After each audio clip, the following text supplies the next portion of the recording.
Ya estamos de vuelta con ustedes en El Informante. Vamos a conversar en esta segunda parte.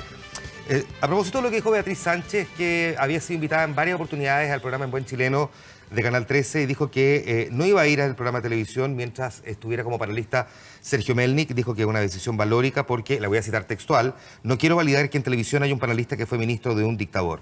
Vamos a conversar sobre este tema, pero vamos a avanzar bastante más que de este tema con nuestro siguiente invitado, Hermógenes Pérez de Arce, abogado y periodista, exdirector del diario La Segunda. Hermógenes, bienvenido, gracias por estar aquí, buenas noches. Muchas gracias, buenas noches. Mirko Macari, periodista, director del Mostrador, gracias por estar aquí, bienvenido. Exdirector. Exdirector, sí, bueno, señor director, a propósito, actual director, tiene abierto ahí algo en la sala de dirección. Hago una pregunta a los dos, voy a partir contigo, Mirko. ¿Tiene razón Beatriz Sánchez? Sí. Lo había comentado yo en la radio antes que lo dijera Beatriz, que me parecía que había un tema pendiente respecto a la participación de Melnik en una tribuna privilegiada como panelista en medio del debate, además en un año electoral. Un exministro de Pinochet, de una dictadura comprobadamente criminal, una dictadura que realiza el exterminio de opositores políticos. Y que si queremos ser un país civilizado, asemejarnos a los países que tienen estándares en estas materias, pienso en Alemania, pienso en países europeos, en países de Europa, no podemos evadir ese debate. Creo que ha sido eludido hasta el minuto. Entiendo las razones políticas por las que ha sido eludido, pero creo que es el minuto de hacer esa conversación. O sea, ahora, ¿no habría primero que tener el debate y luego hacer las marginaciones si es que correspondiera? Pero como que aquí se quiere poner la carreta delante de los bueyes y de manera muy rápida. Es como inmediatamente marginarlo, pero soltarnos el debate. No, me interesa que conversemos sobre Melnik. Me parece un poco ridículo, extemporáneo, muy reflejo del Chile, que estemos hablando sobre Beatriz Sánchez. Yo no estoy acá representando a Beatriz Sánchez. No, evidente, yo sé, pero... al Partido Comunista, ni a la izquierda, ni a las víctimas de derechos humanos. Mi pregunta es... sobre el régimen. Mi pregunta es sobre si establecer lógicas de quienes podrían o no podrían participar de programas de televisión o quienes no podrían tener ese tipo de figuración pública. No hay que primero tener el debate para luego poder definir quiénes sí y quiénes no. ¿Cómo lo tienes si no existe un hecho como ese que permite que estemos justamente aquí debatiendo eso?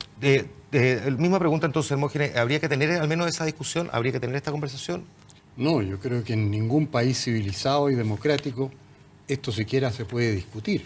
Que una persona vete a otra para que no pueda dar su opinión en una tribuna pública. Eso es insólito.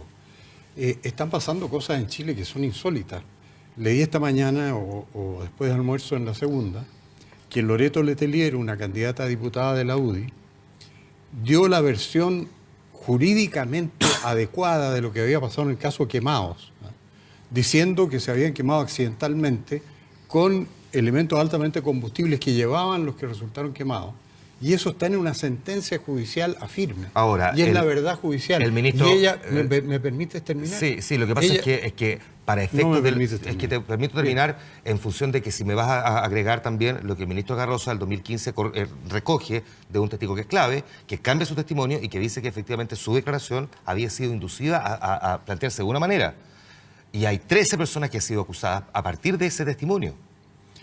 Bueno, me interrumpiste. Yo iba a terminar diciendo que... No podemos quedar en la forma como Paulsen con Meo, podemos echar al fondo Hermógenes. Y en el fondo es lo que plantea el ministro Carroza, por eso es que estoy citando pero también... Si tú me dejas hablar, yo te podría explicar las cosas.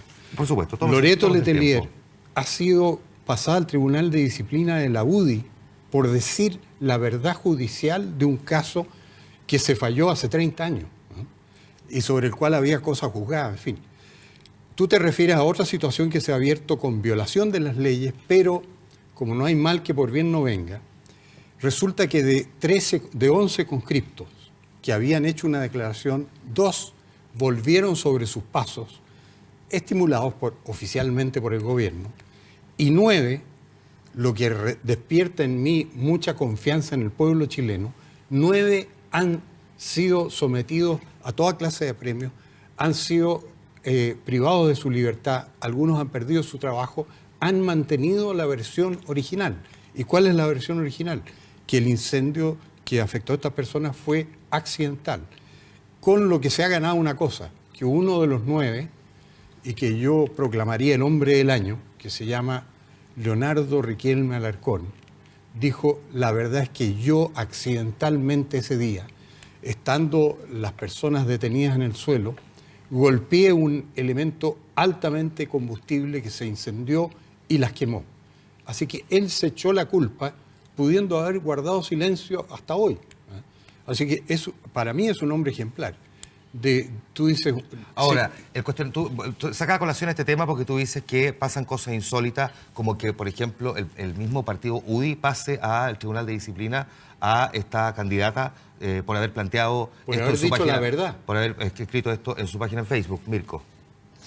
O sea, yo vine a debatir sobre Melnik y Hermógenes me parece un caballero, mucho sentido del humor, lo que me causa mucha simpatía, pero finalmente su discurso es una caricatura en relación a una verdad que comparte no el mundo de la izquierda, no el Estado chileno, a partir de dos informes, el informe Rettig y el informe Valech. Me sustento en el trabajo de muchos colegas periodistas, porque yo nunca he trabajado o investigado en derechos humanos, lo que han escrito sobre cientos de casos detalladamente, desde los comienzos de la dictadura hasta el final, el año 89, cuando Melnik era ministro. Entonces, hay una verdad histórica en Chile, que viene después de que establecemos esa verdad histórica, que es un relativo consenso social, con excepciones como la de Hermógenes y otros que tienen todo el derecho a manifestar esa visión también. Yo no niego ese derecho. Lo que viene es, bueno, si tenemos esta verdad sobre un régimen que fue criminal, ¿qué pasa con las personas que tienen responsabilidades políticas máximas en ese régimen, como son los ministros y subsecretarios al menos? Yo jamás vetaría o sería partidario de excluir del debate público a una persona que fue partidaria de Pinochet, o una persona como Hermógenes, que además de ser partidario de Pinochet, reivindica o va contra la evidencia de lo que la sociedad chilena históricamente viene estableciendo con mucho dolor, con mucho trauma, con mucho conflicto, y al cual aportó el presidente Piñera también en su minuto con el asunto de los cómplices pasivos. Bueno, ese es el debate que hay que tener. ¿Por qué? Porque se trata de ponernos un estándar más alto, el de país civilizado. O sea, yo creo que este hecho de que no seamos capaces de entrar a esa línea desvela un subdesarrollo moral en Chile. O sea, si uno, no por ser de izquierda, de centro o derecha, debería tener diferencias respecto de lo que fue la dictadura de Pinochet y las cosas que ahí se cometieron. No entrando a discutir sobre las políticas del régimen, sino los mecanismos a partir de los cuales ese régimen hizo política. Y uno de esos mecanismos fue el exterminio masivo de opositores, planificado, organizados. No son hechos aislados, no son, como dicen, excesos, gente que se arrancó con los tarros. Mira tú, Carmen Frey ahora muestra la evidencia, además de que el ejército participa como ejército. Bueno, o sea, yo no quiero quedarme en un caso, te estoy planteando qué vamos a hacer, o tendríamos que hacernos la pregunta, es decir, qué espacio van a tener en el debate público las personas que tuvieron responsabilidades políticas. Porque ser ministro, estarás de acuerdo conmigo, que implica no solamente una responsabilidad por la administración de ese ministerio durante ese periodo en el que estuvo ahí, sino que una responsabilidad en la historia. Por algo, un ministro es un cargo que tiene una cierta estatura moral. Dicen por ahí que cuando el presidente te ofrece un ministerio nadie lo puede rechazar, porque implica hacerse partícipe de la gestión política de todo ese gobierno. Tú dices ministro, los ministros tienen, no importa la administración, una responsabilidad política. Por lo tanto, la historia. En el caso de los ministros de Pinochet, ¿también tenían una responsabilidad política? Todo el mundo tiene una responsabilidad política cuando está en un cargo político. Lo que pasa es que Mirko ha hecho aquí una narración que no se ajusta en nada a la realidad de los hechos. El gobierno militar, para empezar, en sus comienzos dictó normas precisamente para hacer respetar los derechos de las personas. Pero ¿qué es lo que había en Chile? Había 20.000 elementos armados entre extranjeros y nacionales que estaban dispuestos a matar para tomar el poder. Y por eso la famosa Acta Rivera, que publicó el Mercurio hace un par de semanas atrás, en su integridad, deja a Eduardo Frei diciéndole a los militares, diciéndole a unos civiles que fueran a hablar con los militares, esto se arregla solo con fusiles. Ustedes tienen las bayonetas, le dijo a un general, relató él mismo, y no las usan. ¿Por qué? Porque el país estaba amenazado por una revolución armada inminente. ¿Y qué querían que sucediera cuando había un llamado de la mayoría democrática expresada en el Congreso a los militares a poner término a la situación? ¿Qué iban a hacer? Lo que los llamaron a hacer, a usar las armas para poner término al atentado armado que estaba preparando la Unidad Popular. Ahora, retomo lo que dice Mirko Hermógenes. Si un ministro, independientemente de la administración, tiene una responsabilidad política, y lo que estamos discutiendo hoy día es qué responsabilidad política deberían asumir los ministros de Pinochet, ¿cuál debería ser esa responsabilidad política que tengan que asumir entonces esos ministros? Entre los cuales figura Melnik, que es el que origina esta discusión hoy. Esos ministros estaban perfectamente informados de la verdad de las cosas, no de lo que se cree hoy día. Porque lo que se cree hoy día no es la verdad de las cosas. Y la prueba está en que la UDI, un partido de derecha que formó parte del gobierno militar, está llamando al Tribunal de Disciplina para sancionar a una candidata a diputada que ha dicho la verdad, que ha dicho la verdad judicial, consagrada oficialmente de acuerdo con las normas del Estado chileno. Y la castigan por eso. ¿Por qué? Porque el país ha sufrido un lavado cerebral general. La versión que ha dado Mirko sobre el gobierno militar diciendo que es criminal es absolutamente ajena a la verdad de los hechos. Ahora, probar eso cuesta mucho en Chile porque desde luego se ve que la izquierda está tratando de privar de tribuna a las personas que puedan contradecir su versión.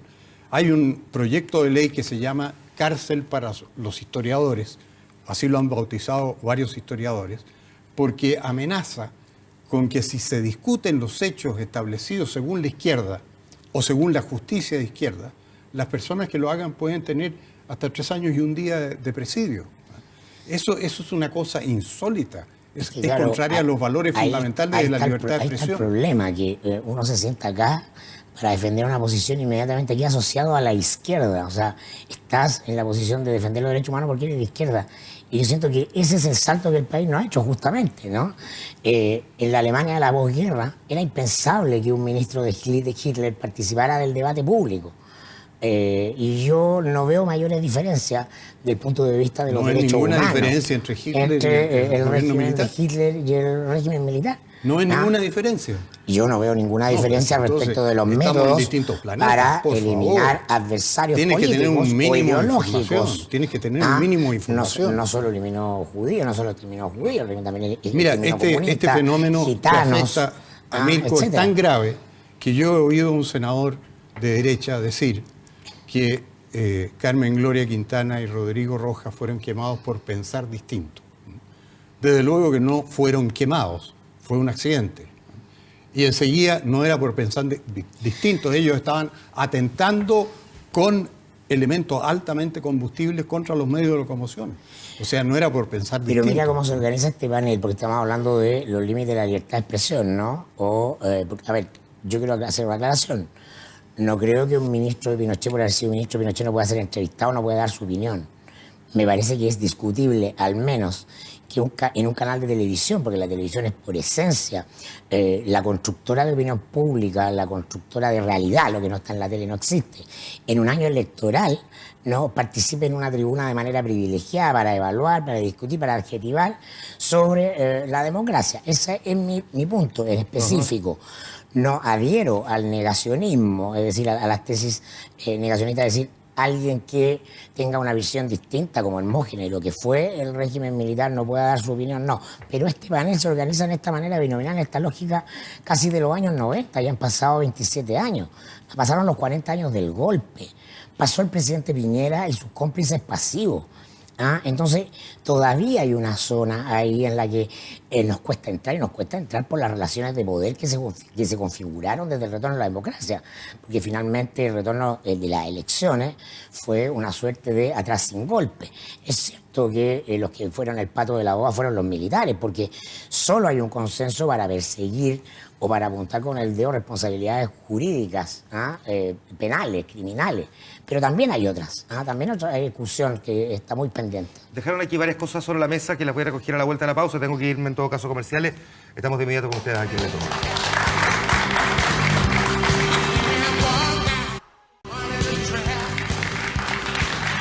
Ya estamos de vuelta. ¿No debía Beatriz Sánchez, en lugar de marginarse, haber interpelado entonces? Digo porque además en su condición no solo de política, sino que también de periodista. A ver, lo que hizo, de hecho generó este debate, yo estoy acá, Hermógenes está acá por eso. Se está generando este debate, se está abriendo esta conversación. ¿Cuál era la mejor estrategia electoral? O sea, ir, sentarse, decirle yo no voy a participar de este panel porque estás tú que fuiste ministro de la dictadura y se saca la polera y tiene debajo la foto de los desaparecidos. Era bastante Roger Stone, era bastante inteligente desde el punto de vista de la efectividad, pero no soy yo para evaluar eso. Ya, okay. A mí me interesa el tema de fondo. Ahora, ¿por qué crees tú, Hermógenes, que hasta al día de hoy no hemos logrado conciliar ciertos consensos mínimos respecto de cómo avanzar en esta discusión? En el entendido de que todavía hay quienes tienen miradas bien antagónicas. Aquí está la mayor prueba, digamos. Porque se ha ocultado la verdad. Se ha ocultado la verdad. La gente habla de miles de desaparecidos. Desde luego nunca fueron miles las personas que desaparecieron. Y después, posteriormente, se comprobó el destino de cada uno. O sea, en este momento, en rigor, no hay nadie que esté desaparecido. Se sabe el destino de todas las personas que murieron en todo este conflagración que hubo a raíz del intento marxista de tomar el poder por las armas. Hermógenes, ¿tú no le atribuyes ni una validez al informe Rettig? Digo, alguna validez tiene, porque antes del informe Rettig la gente de izquierda decía han muerto en esta dictadura más personas que en la guerra del Pacífico, pensando en 10.000, 15.000, 20.000. Y el informe Rettig precisó, habían sido 3.197, de los cuales 1.600 y tantos habían sido a manos de los militares y 423 a manos de una cosa que llamó el informe Rettig políticamente sesgada, de una manera políticamente sesgada, muertos por la violencia política, porque el informe Rettig fue una transacción entre don Patricio de Aylwin y el Partido Comunista para no inculparlo de nada o no inculpar de nada a la extrema izquierda. Por eso las víctimas que no son de los militares son de la violencia política, para no decir de la extrema izquierda armada que ha estado organizando la toma del poder en Chile por la fuerza. Ese informe Rettig, que fue desconocido por el ejército de Pinochet, fue reconocido luego a comienzos del 2000, durante la famosa mesa de diálogo que se crea a instancias de la detención de Pinochet. La Corte Suprema lo rechazó categóricamente en el Pleno y dijo que era temerario, que contenía muchas falsedades y que estaba políticamente inspirado. Tuvo N desmentidos en toda clase de situaciones que apreció de manera errada. Yo en libros que he escrito circunstanciadamente he ido detallando todos los errores sesgados del informe Rettig. No le atribuyo valor histórico al informe Rettig. Cuando el ejército entonces lo reconoce a comienzos del 2000 en esa mesa de diálogo, ¿por qué lo hace?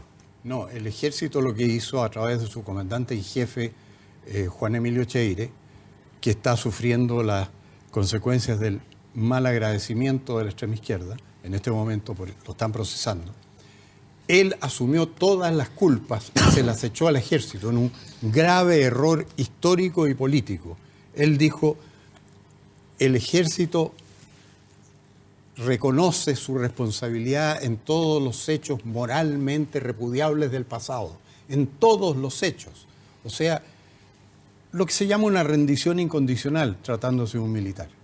Y eso se refleja en que en el país la conciencia general que se ha creado está reflejado en lo que dice Mirko, que a mí me ha sorprendido mucho, porque es una persona que ha asumido la versión de la extrema izquierda de lo que sucedió en Chile y esa versión no es verdad. Mirko. No, que una de las gracias del Hermógenes, por lo cual me cae muy bien, es que es políticamente incorrecto y entonces es capaz de decir exactamente lo que piensa.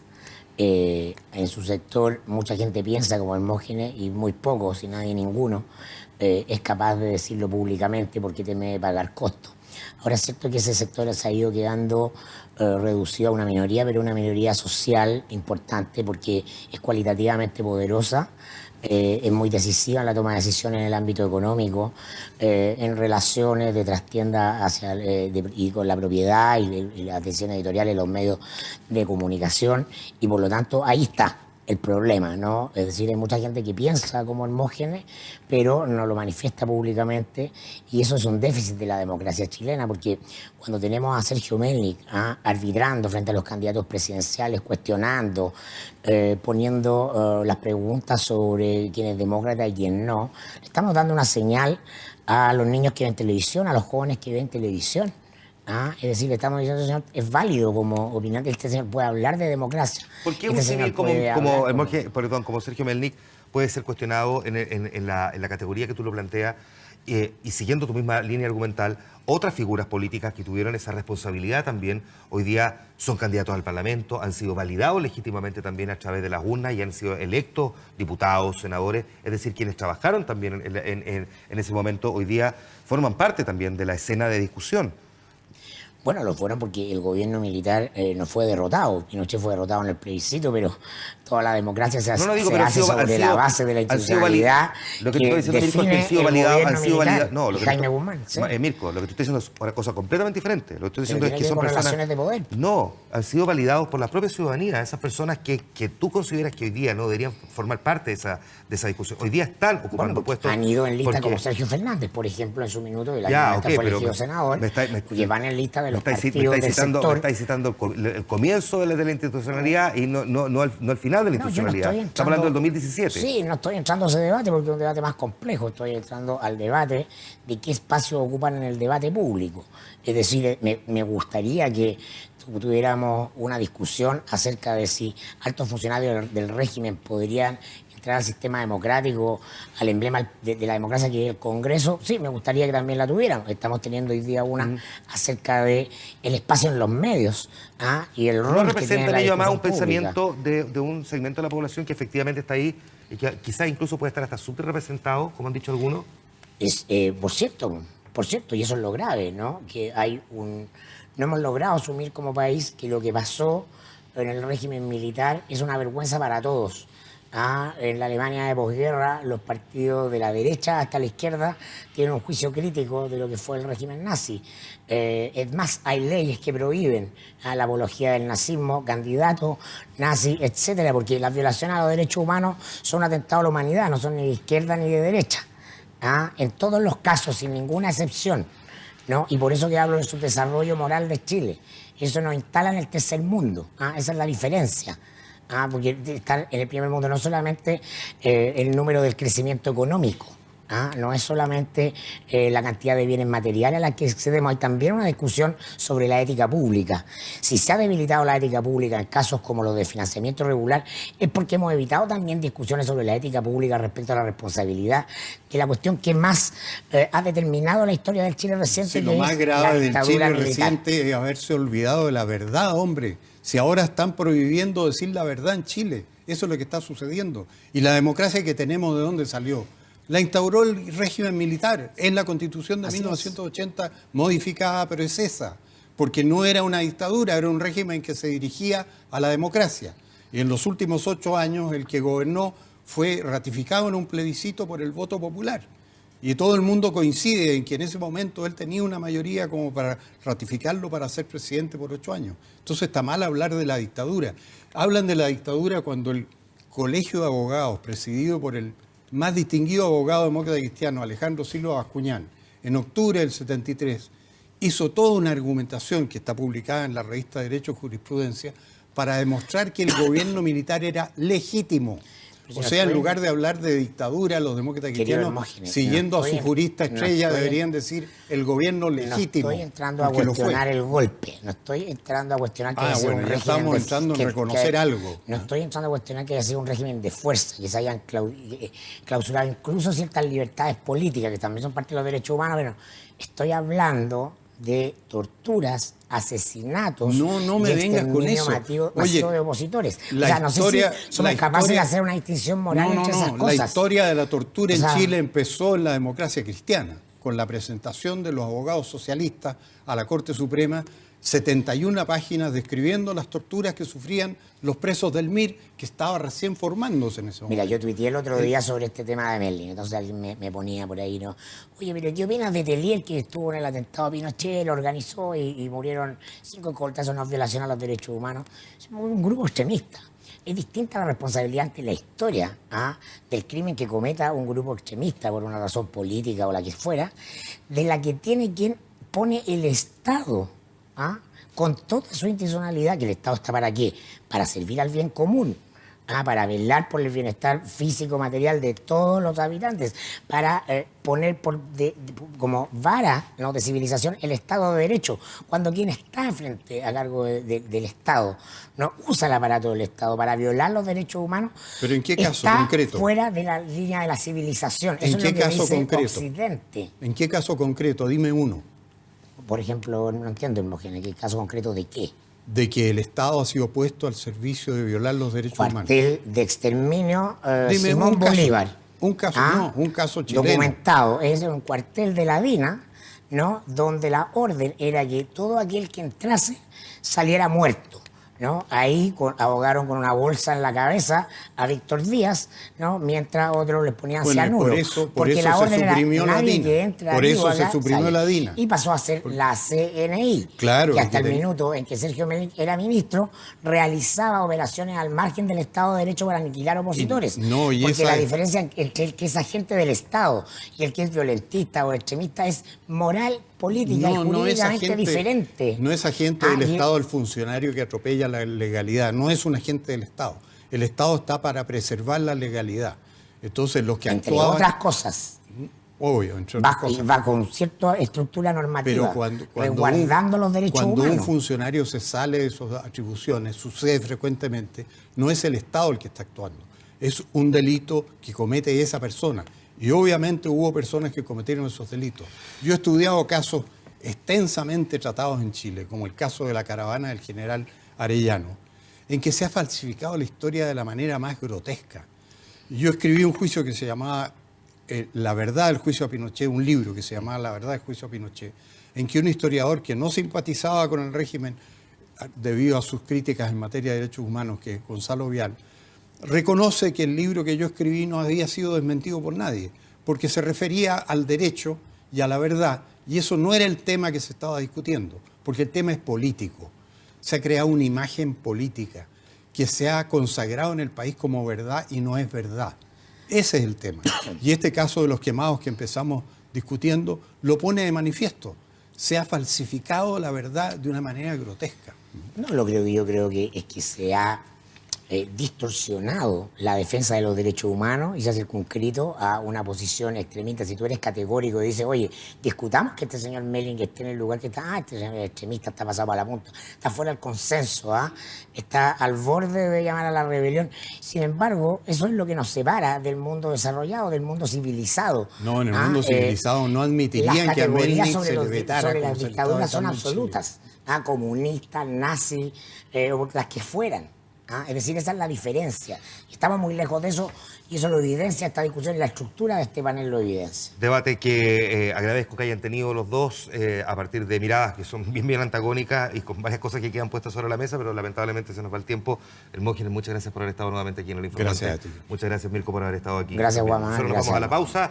Estamos de vuelta de inmediato con ustedes.